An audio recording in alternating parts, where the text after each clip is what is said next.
प्रिय साथियों नमस्कार। मैं संजू कुमारी सरोज आप सभी का सरोज संपदा चैनल पर सहृदय स्वागत करती हूँ। यूजीसी नेट जेआरएफ जनवरी 25 की तैयारी के तहत पेपर 1 जनरल दिसंबर 2019 का paper top questions 20 previous year questions practice set 1 के रूप में सेशन को साझा किया जाएगा। सेशन पर नए हैं तो kindly like support comment share करें जिससे एक दूसरे का हौसला अफजाई हो सके। ज़्यादा देर न करते हुए हम सब प्रश्न की ओर चले। प्रश्न हमारा है 1 नंबर पे, गणितीय अवधारणाओं को अधिगम में निम्नलिखित में से किस कारक का योगदान नहीं होता है? ए, जीवन की वास्तविक घटनाएं। बी, पाठ्यक्रम के निर्धारण के पूर्व अधिगमकर्ताओं में विद्यमान गणितीय ज्ञान का मूल्यांकन। सी, गणित और इतिहास एक साथ पढ़ाना। डी, अवधारणा के प्रतिपादक गणितज्ञ के जीवन अनुभव का वर्णन। सही विकल्प चयन करना है ए बी सी डी में।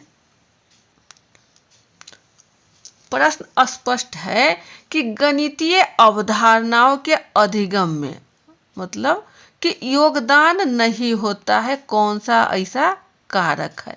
हमें प्रश्न को भी ध्यानपूर्वक पढ़ना है कि नहीं के संदर्भ में प्रश्न का जवाब देना है। तो नहीं क्या है? ऑप्शन सी है आपको कि गणित और इतिहास ये दोनों जो है एक साथ पढ़ाना। कहीं ना कहीं यह उपयुक्त नहीं है, क्योंकि गणित में जो है वह गणितीय ज्ञान और यहाँ जो कह रहा है इतिहास, तो इतिहास की जो भूमिका है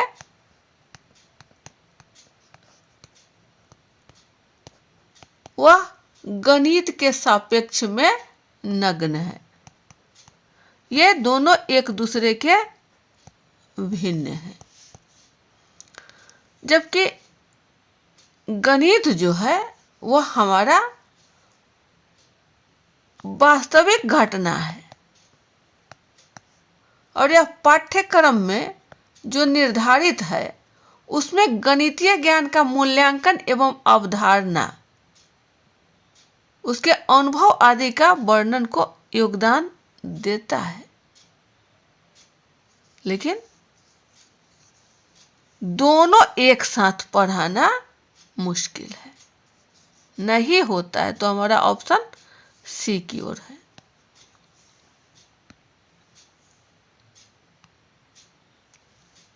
सही आंसर का मिलान है आपको।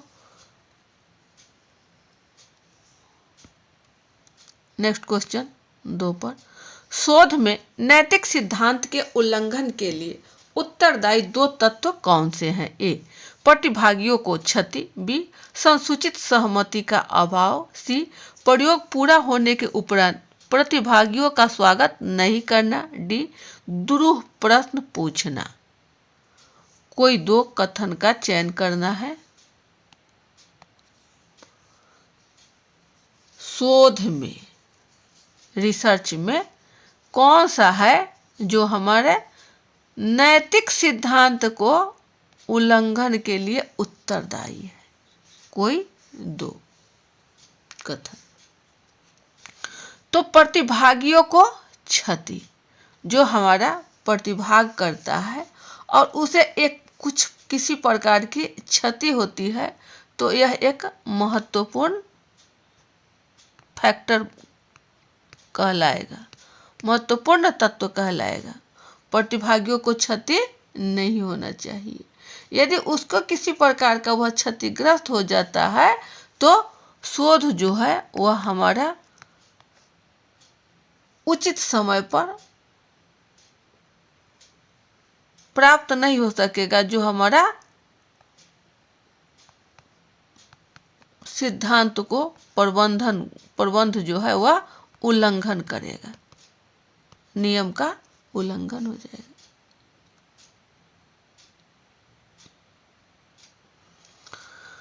तो ये हमारा हो गया। दूसरा है आपका संसूचित सहमति का अभाव। अब संसूचित सहमति यानी बिना सूचना के शोध प्रबंध से अलग हो जाना, सहमति उसका नहीं है, तो ये भी कहीं ना कहीं हमारा उत्तरदायी करेगा। प्रयोग पूरा होने के उपरांत प्रतिभागियों का स्वागत नहीं करना, यह उल्लंघन की बात नहीं है नैतिक सिद्धांत के अंतर्गत। और ध्रुव प्रश्न पूछना क्या हो जाएगा इसमें हमारा, ये आपका संसूचित और प्रतिभागियों की क्षति। 1 और 2 जो है कहाँ मिलेगा आपको, डी में।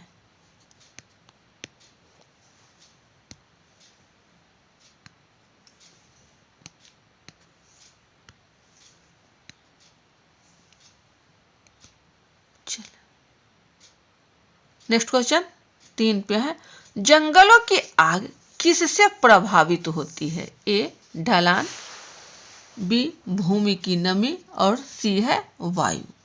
इसमें कोई 2 का चयन करना है, ए बी सी डी में क्या हो जाएगा, 2 होगा या 3 होगा। जंगल की आग जो है यह एक प्राकृतिक नेचुरल एवं भौतिक दोनों कारणों से प्रभावित होती है। जंगल में आग की उत्पत्ति तब होती है जब भूमि में नमी एवं मिट्टी सूखी हुई और वायु में आर्द्रता की कमी,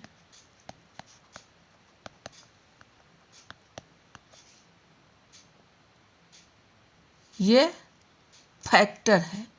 आकाशीय बिजली गिरने से, वन में घर्षण होने से, मानवीय गतिविधियों की लापरवाही से वन में आग लगने की संभावना है। तो ढलान सही है, भूमि का ढलान, भूमि की नमी और वायु, ये तीनों फैक्टर जंगल में आग लगने से प्रभावित करता है। A B C option D की ओर है।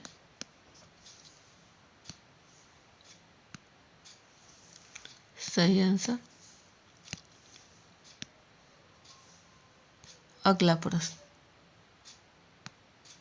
4 पर है, विद्यार्थियों का एकेडमिक निष्पादन किससे निर्धारित होता है?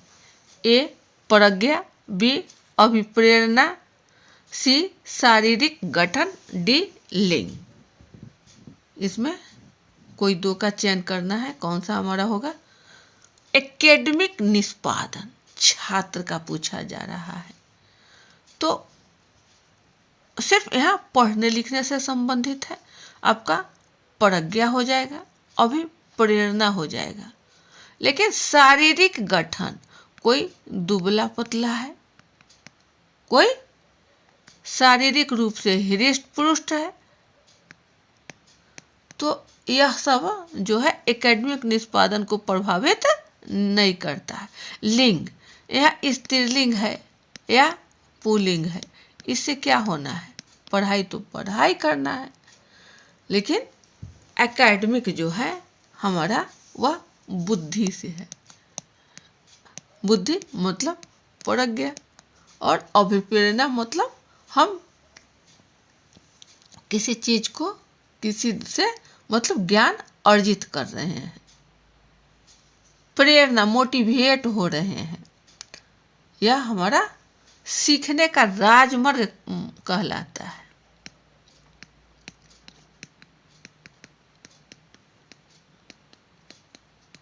अभिप्रेरणा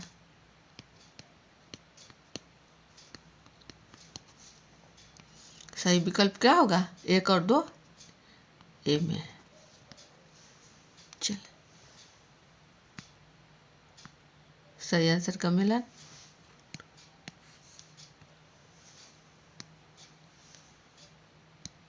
नेक्स्ट क्वेश्चन 5 पर है, आधारित सिद्धांत में शोधकर्ता सैद्धांतिक संतृप्त होने तक सैद्धांतिक प्रतिचयन के प्रयोग द्वारा डाटा संग्रहण करते हैं। इस प्रक्रिया को निम्नलिखित क्रम में दर्शाया जा सकता है। ABCD में आपको दिया गया है सैद्धांतिक प्रतिदर्श, डेटा संग्रह, डेटा विश्लेषण, सैद्धांतिक संतृप्ति। इसमें कौन सा हमारा सही हो जाएगा? शोधकर्ता द्वारा जो किया जाता है प्रक्रिया प्रयोग, वह सबसे पहले टॉपिक लिया जाता है। टॉपिक को प्रश्न कहते हैं, इसे समस्या कहते हैं। यह हमारा शोध का विषय होता है। तो सबसे पहले हमारा सामान्य शोध प्रश्न बी में है और डी में है, यानी सी कैंसिल, ए कैंसिल। जब हमारा टॉपिक आ जाता है तो उस टॉपिक में जो जनसंख्या रहता है, जो समष्टि है, उससे हमारा क्या होता है, कुछ न कुछ सैंपल लिया जाता है, यानी प्रतिदर्श। तो सामान्य शोध प्रश्न, सैद्धांतिक प्रतिदर्श। लेकिन यहाँ दिया हुआ है आपका डेटा संग्रह। डेटा संग्रह इसके बाद जब हमें सैंपल हो जाएगा, प्रतिदर्श प्राप्ति हो जाएगी, तब डेटा संग्रह, तब डेटा का एनालिसिस और उसके बाद सैद्धांतिक संतृप्ति। यह हमारा एक सीक्वेंस है, क्रम है। ऑप्शन क्या हो जाएगा? DQ।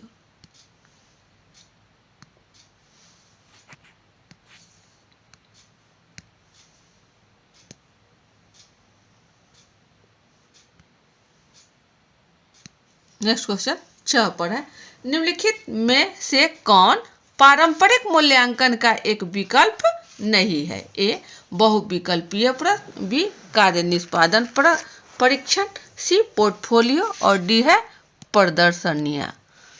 क्या होगा? पारंपरिक मूल्यांकन, ट्रेडिशनल इवैल्यूएशन असेसमेंट हमारा क्या नहीं है? तो कार्य निष्पादन परीक्षण आपको है, पोर्टफोलियो भी है, प्रदर्शनियाँ भी है। लेकिन बहुविकल्पीय प्रश्न जो है यह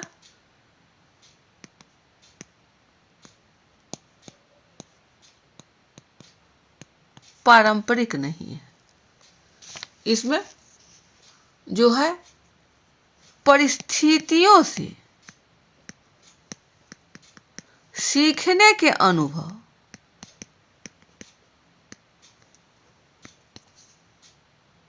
कि समस्त विधियां, प्रविधियां की उपयादता की जांच की जाती है। और यह जो है बहुविकल्पीय प्रश्न, यह जो है आपको सत्य, असत्य, एकल एवं दोहरा, मिलान,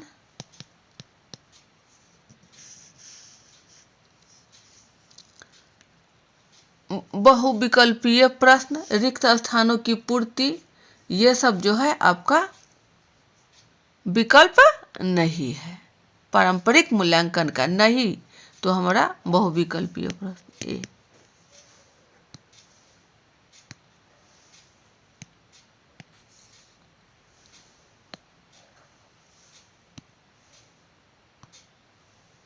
नेक्स्ट क्वेश्चन 7 पर है, निम्नलिखित संचार चैनलों को उनकी विशेषता के आधार पर सुमेलित कीजिए।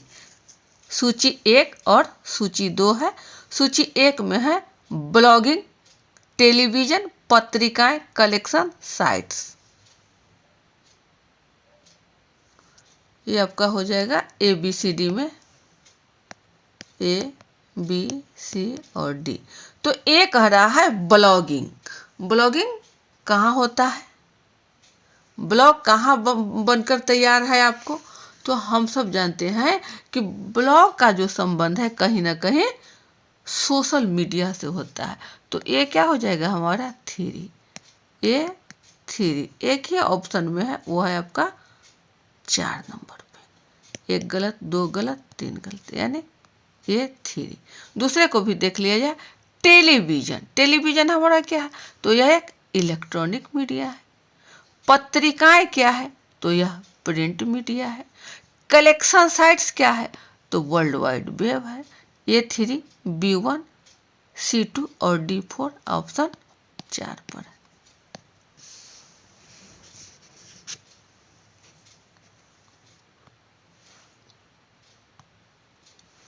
सही आंसर।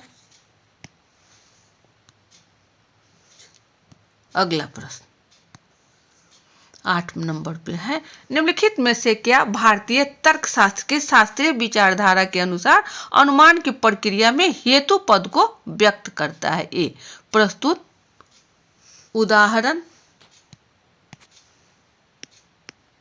बी कारण का कथन, सी सिद्ध करने हेतु प्रस्तावना, डी सिद्ध निष्कर्ष।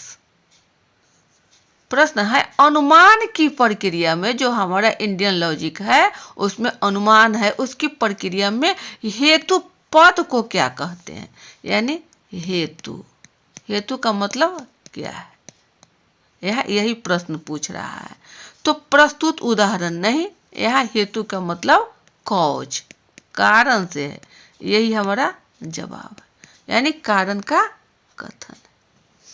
इसका शाब्दिक अर्थ होता है भारतीय तर्कशास्त्र की शास्त्रीय विचारधारा में कारण का कथन को हेतु के रूप में प्रयोग किया जाता है। Option B.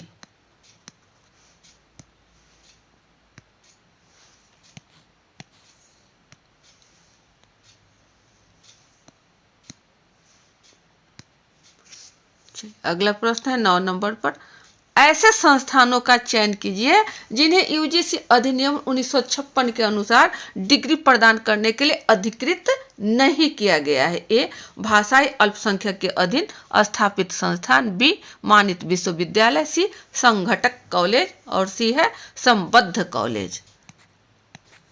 ABCD में कोई 3 को चयन करना है, कौन सा हमारा हो जाएगा?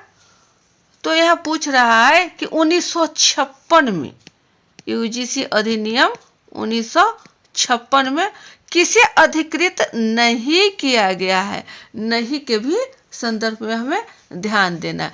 तो वो है आपका मानिक विश्वविद्यालय है, भाषाई अल्पसंख्यक के अधीन ये संस्थान भी है, संबद्ध कॉलेज भी है। नहीं क्या है? तो है आपका संघटक कॉलेज। यह जो है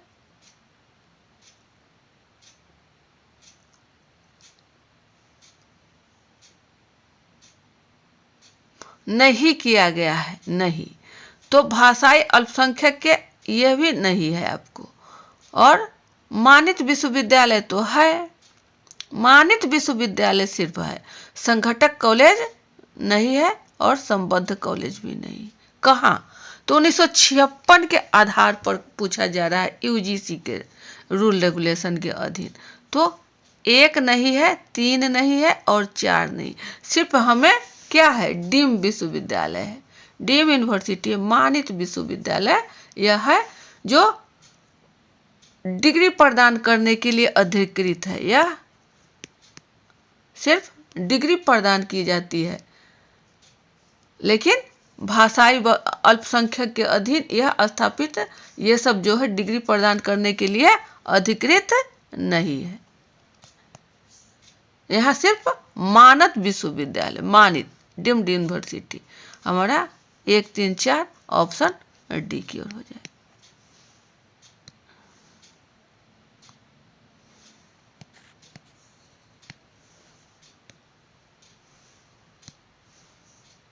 दस पे है, निम्नलिखित शिक्षा आयोग के समूह में से कौन सा समूह इनके गठन के कार्यक्रम के अनुसार है? ए कोठारी आयोग, मुदालियर आयोग, राधाकृष्णन आयोग, बी राधाकृष्णन आयोग, मुदालियर आयोग, कोठारी आयोग, सी मुदालियर आयोग, कोठारी आयोग, राधाकृष्णन आयोग और डी है राधाकृष्णन आयोग, कोठारी आयोग, मुदालियर आयोग। तो सबसे पहले हम लोग समझे कि कौन हमारा जो दिया गया है वो कार्यक्रम के अनुसार है। गठन सबसे पहले किसका हुआ, यही हमारा प्रश्न पूछ रहा है। तो राधा कृष्णन आयोग जो है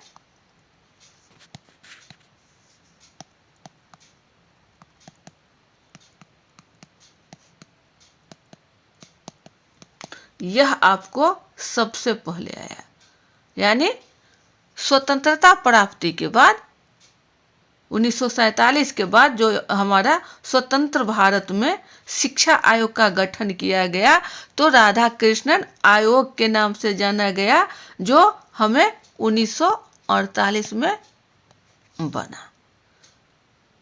यह विश्वविद्यालय शिक्षा की अवस्था पर रिपोर्ट देने के लिए बना था राधा कृष्णन आयोग। सबसे पहला हमारा यही है स्वतंत्रता प्राप्ति के बाद। उसके बाद है आपका मुदालियर आयोग।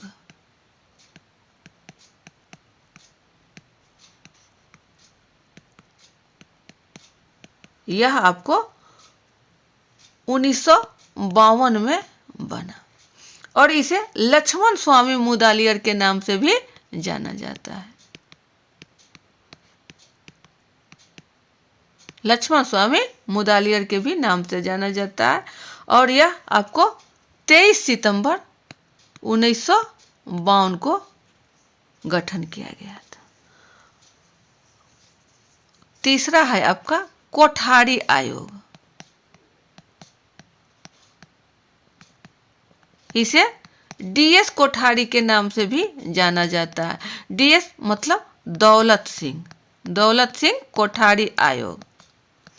और इसका निर्माण जो है शिक्षा प्रणाली में आकार देना, एक नई दिशा देना, यह था कोठारी आयोग की देन। यह आपको 1964-66 कार्यकाल माना जाता है कोठारी का। जैसे इसका छोटा सा ट्रिक, कोठारी ठ आता है, वैसे यहाँ 64-66 अंत में हमें ठ की प्राप्ति होती है। तो कोठारी यह जो है आपका 1964-66। तो इस आधार पर जब हम देख रहे हैं तो राधा कृष्णन 1948 में है, तो राधा कृष्णन आपको शुरू में ए है नहीं होगा, बी हो सकता है, डी हो सकता है, तो यानी सी नहीं होगा, ए और सी कैंसिल हो गया। तो राधा कृष्णन आयोग। उसके बाद मुदालियर आयोग, यहाँ है मुदालियर आयोग, लेकिन यहाँ कर रहा है कोठारी आयोग। तो कोठारी आपका 64-66 है, डी नहीं होगा, बी हो जाएगा।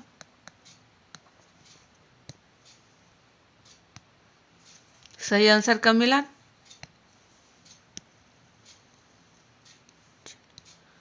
अगला क्वेश्चन 11 पर सूची 1 को सूची 2 के साथ सुमेलित कीजिए। सूची 1, ए वाचन वैकल्प, बी लेखन वैकल्प, सी परिकलन वैकल्प और डी है एडीएचडी।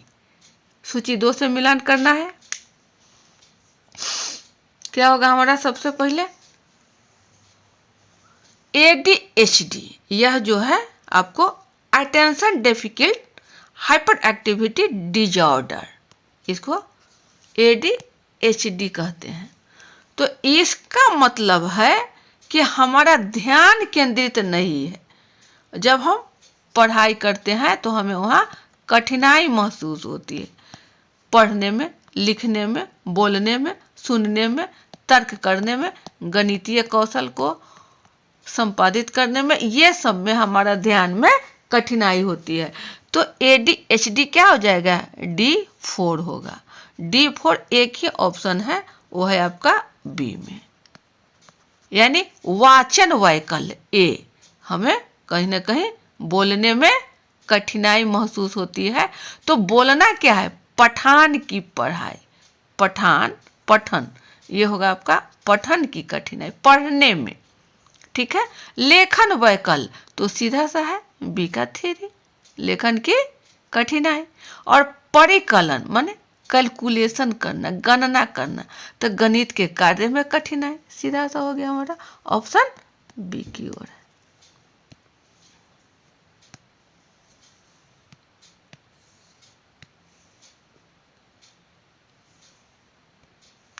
अगला प्रश्न 12 पर। स्वतंत्रता पूर्व काल में निम्नलिखित में से किसने विश्वविद्यालय शिक्षा आयोग गठित करने हेतु सबसे पहले पहल की थी? A Lord Curzon, B Lord Ripon, C Lord Wellesley और डी लॉर्ड विलियम बेंटिक। क्या होगा हमारा सही विकल्प इसमें? तो स्वतंत्रता पूर्व यानी 1947 के पहले की बातें कही जा रही है कि विश्वविद्यालय शिक्षा आयोग में सबसे पहले पहल किसकी थी। अभी हम लोगों ने देखा कि स्वतंत्रता प्राप्ति के बाद सबसे पहले विश्वविद्यालय शिक्षा आयोग में किनका था? तो वो तो आपके राधा कृष्णन जी। लेकिन यहाँ पूछ रहा है क्या? स्वतंत्रता पूर्व यानी कहीं ना कहीं 1947 से पहले की बातें हो रही है।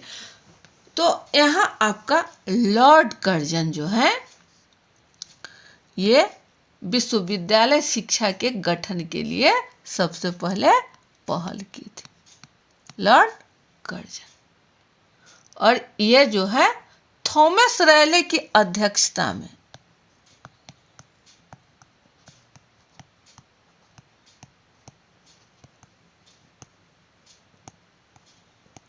1902 में विश्वविद्यालय आयोग की नियुक्ति हुई।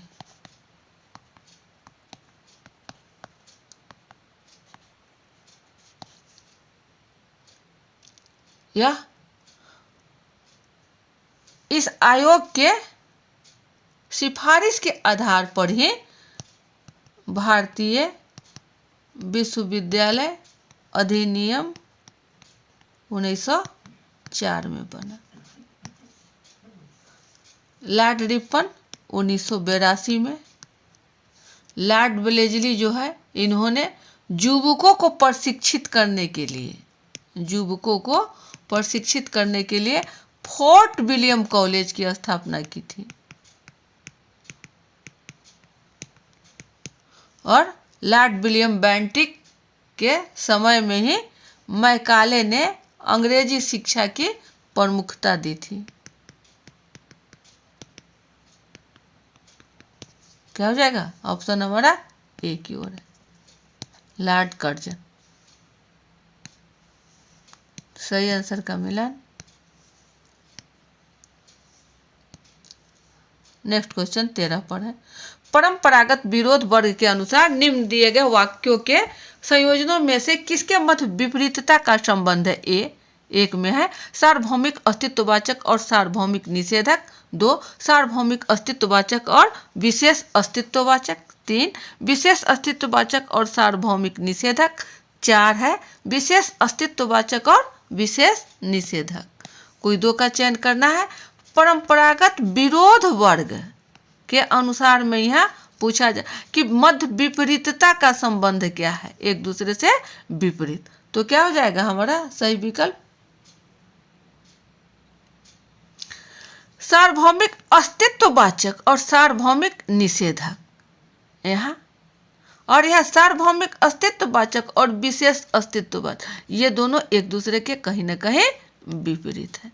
ऑप्शन 1 और 2 को दर्शा रहा है ये कथन, तो ए हो जाएगा हमारा सही आंसर का मिलान।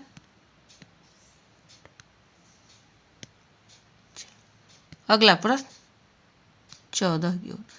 एक व्यक्ति की तरफ इशारा करते हुए एक महिला ने कहा, इनकी पत्नी के पिता मेरी माँ की बहन की इकलौती पुत्री के पति है। महिला का व्यक्ति से क्या संबंध है? ए पुत्री, बी ननद, भाभी, साली, सी बहन और डी है सास। क्या होगा सही हमारा?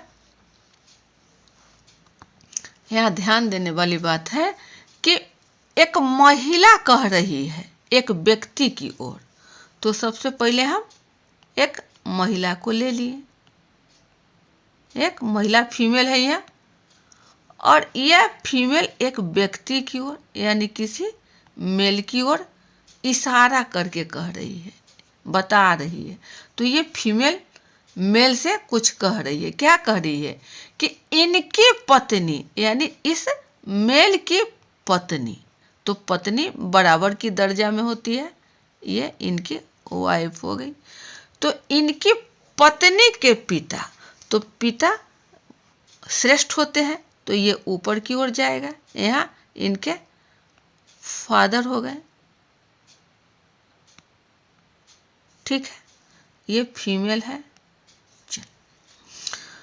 यहाँ तक तो हम लोग आ गए। पत्नी के पिता, मेरी माँ, तो मेरी यहाँ ये जो फीमेल है, महिला, जो महिला है, इनकी माँ, तो इनकी माँ यहाँ जाएगी। की बहन, ये दोनों बराबरी पर है, तो यहाँ इनकी बहन हो जा रही है।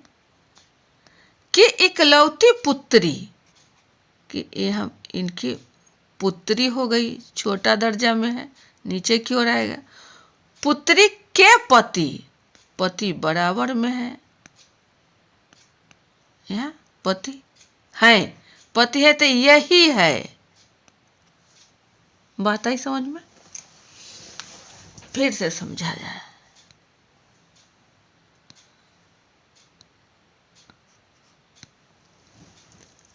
महिला ने, यहाँ आपको ये महिला है, महिला ने एक व्यक्ति को और इशारा किया, ये व्यक्ति है, और यह व्यक्ति की पत्नी, यानी इनकी पत्नी, इस व्यक्ति की पत्नी के पिता, तो ये पिता है। क्या है? पिता। तो फिर कह रही है कि मेरी माँ, यानी महिला की माँ, उसकी बहन, तो बहन बराबर में है, यहाँ आ गई। बहन की इकलौती पुत्री, एक गो बेटी है, तो यहाँ यह बेटी है, उसका वह पति है। तो दोनों में क्या संबंध है?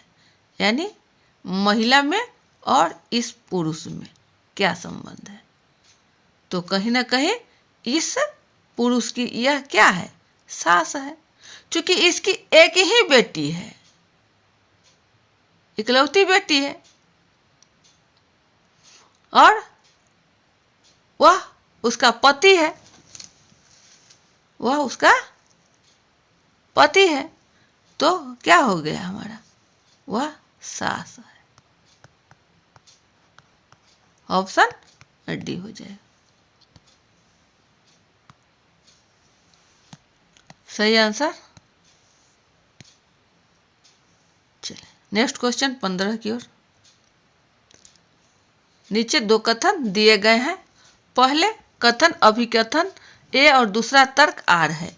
अभिकथन ए, गर्मी के मौसम में चिलचिलाती धूप वाली दोपहर के बाद के समय में दिल्ली जैसे शहर में क्षोभ मंडलीय ओजोन स्तर सुबह और शाम की तुलना में कम होने की संभावना होती है, यह कम होगा। तर्क कह रहा है आर, दोपहर बाद की अवधि में वायुमंडल अस्थिर रहता है तथा सुबह और शाम की तुलना में इसकी विलयन क्षमता अधिक होती है। इसमें प्रश्न हो जाएगा A B C D, A B C और डी। ये हो जाएगा ए और आर दोनों सही है, आर ए की सही व्याख्या है।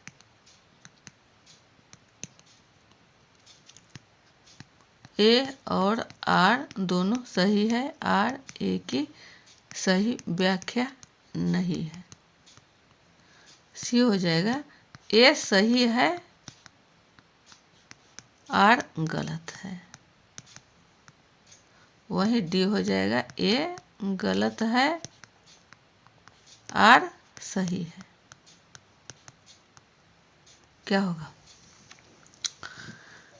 तो गर्मी के मौसम में चिलचिलाती धूप वाली दोपहर के बाद के समय में दिल्ली जैसे शहर में क्षोभ मंडलीय ओजोन जो है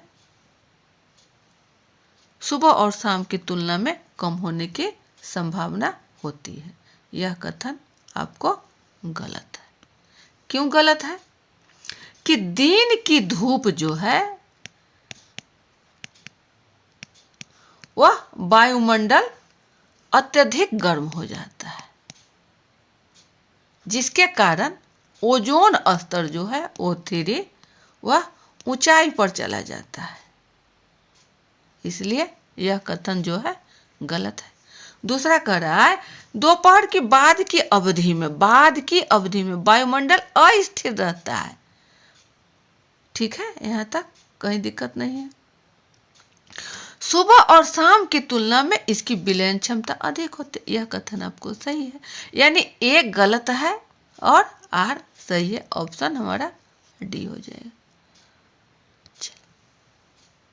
अगला प्रश्न 16 पर, इनमें से उस संवाद की पहचान कीजिए जो दस्तावेजी साक्ष्य के रूप में वैध है। ए लिखित संवाद, बी वाचिक संवाद, सी हाव भाव वाला संवाद और डी है अवाचिक संवाद। हाव भाव दस्तावेजी कहीं ना कहीं यहाँ स्पष्ट है कि हमें साक्ष्य चाहिए, तो यह साक्ष्य जो है दस्तावेजी यानी लिखित, और यह जो है दो या दो से अधिक लोगों के बीच होगा, यानी लिखित, वाचिक, अवाचिक, हाव भाव। इसके माध्यम से ही हमारा वार्तालाप यानी संवाद की पहचान होती है। तो दस्तावेजी के लिए जो है वह जो हमारा क्या हो जाएगा, लिखित होगा। वाचिक बोले, हाव भाव मुंह से, और अवाचिक भी लिखित नहीं है, तो क्या होगा, वैध क्या है, लिखित। संवाद जो है वह लिखित। ऑप्शन ए की हो।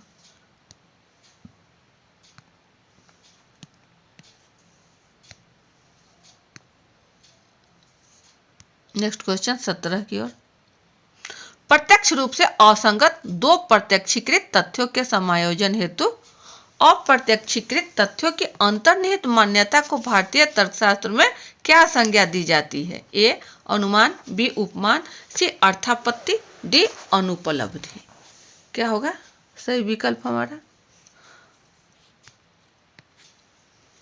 तो प्रत्यक्षीकृत जो है अर्थापत्ति में दो प्रत्यक्षीकृत,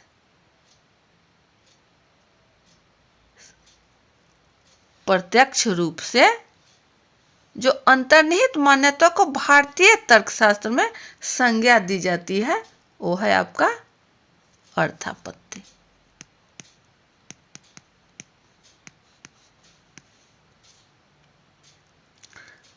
अर्थापत्ति जो है यह आपको दो है, एक प्रत्यक्षीकृत और दूसरा अप्रत्यक्षीकृत। दो प्रत्यक्षीकृत में यह जो है आपको कहीं ना कहीं असंगत तथ्यों को अंतर संबंध स्थापित करने में मदद करता है। तो अंतर्निहित मान्यता को अर्थापत्ति है। ऑप्शन सी की ओर।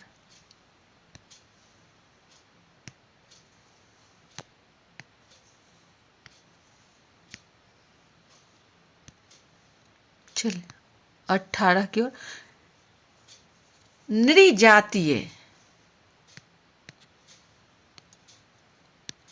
नृजातीय शोध में शोधकर्ता द्वारा निम्नलिखित में से कौन से कार्यकलाप किए जाते हैं। एक, शोधकर्ता समुदाय के सदस्यों के साथ संरचनाबद्ध साक्षात्कार करता है। दो, शोधकर्ता काफी लंबी समय अवधि तक सामाजिक व्यवस्था को अंगीकार कर लेता है। तीन, शोधकर्ता वार्तालाप का श्रवण करता है और वार्तालाप करता है। चार, शोधकर्ता लोगों को कुछ कुप्रथाओं के विषय में जानकारी देता है। कोई दो का चयन करना है, कौन सा हमारा हो जाएगा। नृजातीय, जहां शोधकर्ता उस समुदाय में, उस बस्ती में पहुंचकर सामाजिक व्यवस्था के अंतर्गत कुछ समय तक वह रहता है। वह उसके व्यक्तियों के द्वारा फेस टू फेस बातचीत करता है, उसका साक्षात्कार लेता है, उसकी बोलचाल, उसकी रहन सहन, उसकी जो समूह है उनसे सारी बातों को वह साझा करता है। वह आपको निर्जातीय शोध के अंतर्गत में आता है। तो यह काफी लंबी समय अवधि तक यह सही है, दो आपका सही है। लेकिन कह रहा है कि शोधकर्ता समुदाय के सदस्यों के साथ संरचनाबद्ध यहाँ नहीं है आपको। ये दो आपका सही है, एक गलत है। 3 कह रहा है कि शोधकर्ता वार्तालाप का श्रवण करता है और वार्तालाप करता है। हाँ, ये साक्षात्कार में यहाँ इससे एक दूसरे से विचार विमर्श करता है और जो वह कहता है उसे वह श्रवण भी करता है, सुनता भी। तो 3 भी हमारा सही है। शोधकर्ता लोगों को कुछ कुप्रथाओं के नहीं, यह उसको प्रथा या कुप्रथा के संदर्भ में नहीं, वह कुछ समय तक, कुछ वर्षों तक रहकर उसकी आबो हवा को, उसका रहन सहन, बोल चाल, सारी बातों को वह समझता है, तब जाकर वह रिसर्च तैयार करता है। यानी 2 और 3 ऑप्शन हमारा डी सही होगा।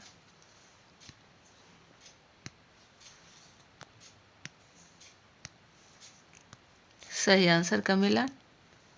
अगला प्रश्न 19 पर, भारत सरकार के डिजिटल इंडिया पहल के परिप्रेक्ष्य में निम्नलिखित में से कौन कथन सही है? 1, भारतीय राष्ट्रीय डिजिटल पुस्तकालय अकादमिक संस्थानों में संग्रहित विधिवत डिजिटलकृत समस्त अकादमिक पुस्तकारों का एक 24x7 ऑनलाइन भंडार कोष है। 2, राष्ट्रीय अकादमिक निक्षेपागार एक पूर्ण रूप से डिजिटल पुस्तकालय है जिसमें नागरिकों के लिए प्रासंगिक विभिन्न प्रकार की डिजिटल विषय वस्तु से संबंधित सूचना का भंडारण होता है। सही क्या होगा? 1, 2 या दोनों, या दोनों में से कोई नहीं। तो यहाँ है कि भारतीय राष्ट्रीय डिजिटल पुस्तकालय जो NAD है, नेशनल डिजिटल लाइब्रेरी, NDL जो है वो हमारा संस्थानों में 24x7 ऑनलाइन भंडार कोष है। यह जो है पुस्तकालय तो बनाया गया है। इस डिजिटल पुस्तकालय में हर प्रकार की पुस्तक, जो मतलब निबंध, उपन्यास, व्याख्यान, ये सब है, लेकिन यह जो है ऑनलाइन उपलब्ध होने के कारण भंडार कोष को, जो पुस्तकालय के भंडार कोष को ऑनलाइन उपलब्ध नहीं कराया गया है। डिजिटल है लेकिन यह ऑनलाइन उपलब्ध नहीं कराता है। क्यों नहीं कराता है? क्योंकि यहाँ जो है उपलब्ध जो है वह 10 भाषाओं में ही उपलब्ध है, इसलिए यह जो कथन है आपका गलत है। दूसरा कह रहा है कि नेशनल एकेडमिक निक्षेपागार एक पूर्ण रूप से डिजिटल पुस्तकालय है। यह जो है आपको नागरिकों के लिए प्रासंगिक विभिन्न प्रकार की डिजिटल विषय वस्तु से संबंधित सूचना का भंडारण होता है। इसमें छात्रों को उपलब्ध कराई जाती है। जो हमारा पुस्तकालय है उसमें जो भी डिजिटल है, यानी डिग्री से संबंधित है, उसके पाठ्यक्रम, प्रमाण पत्र जो किए जाते हैं वह यहाँ आपका डिजिटल पुस्तकालय में। तो कहीं ना कहीं यह भी आपका कथन गलत है, यानी 1 भी गलत है और 2 भी गलत है। तो ऑप्शन क्या हो जाएगा? डी की ओर, न तो 1 और न ही 2। चलिए, सही आंसर है।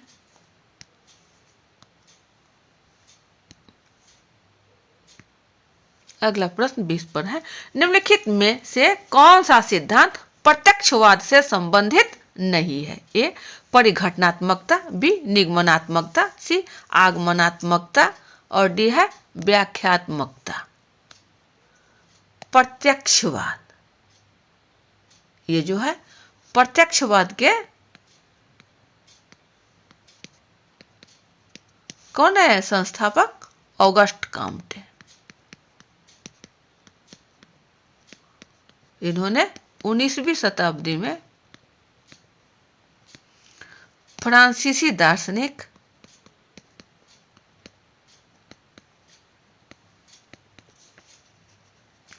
इसमें जो इन्होंने प्रमुख रूप से सिद्धांत माना, जो सिद्धांत है प्रत्यक्षवाद का, वो है आपका,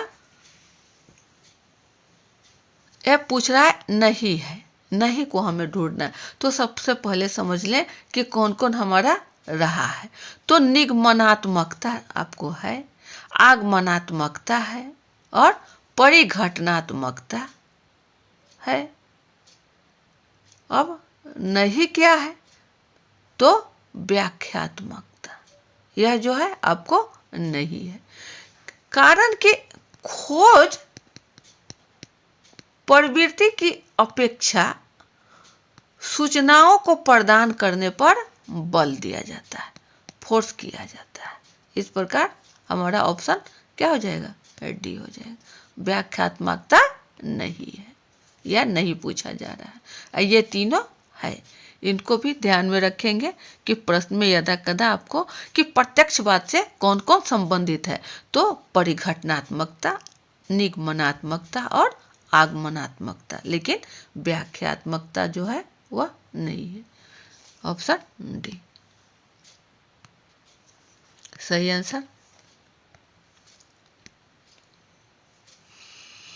तो ये थे आपके कुछ चुनिंदा महत्वपूर्ण प्रश्न जो बहुत ही महत्वपूर्ण परीक्षोपयोगी है। यह आपको किसी भी कंपटीशन एग्जाम के लिए इन सारी बातों को समझना और उससे संबंधित प्रश्नों में समेटना आवश्यक है। वीडियो ज़्यादा लंबा न बने, अब सेशन को यहीं बाइंड अप किया जाता है। अगले सेशन में पुनः हम सब अच्छे अच्छे प्रश्नों को लेकर उपस्थित होंगे। सेशन पर नए हैं तो सेशन को kindly support, like, comment, share करें। तब पुनः अगले अच्छे प्रश्नों को लेकर उपस्थित होंगे। तब तक के लिए जय हिंद, वंदे मातरम।